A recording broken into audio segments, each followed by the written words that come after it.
জাল টাকা পাচার বিরোধী অভিযানে ৭৩,০০০ রিঙ্গিত সহ ৬৪ অবৈধ অধিবাসীকে গ্রেফতার করেছে মালয়েশিয়ান পুলিশ।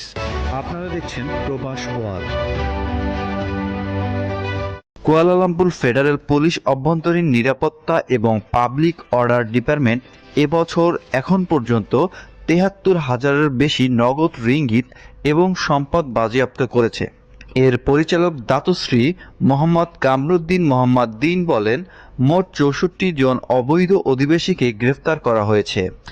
তাদের মধ্যে ৪০ জন ইন্দোনেশিয়ান, ১৩ জন থাই, ১০ জন মিয়ানমারের এবং একজন ভারতীয় নাগরিক রয়েছেন।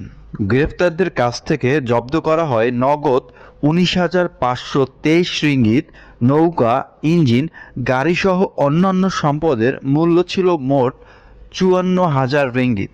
তিনি আরও বলেন, অধিবেশন আইন এবং anti trafficking in person and anti smuggling of migrants অ্যাক্টের অধীনে গ্রেপ্তার করা হয়েছে।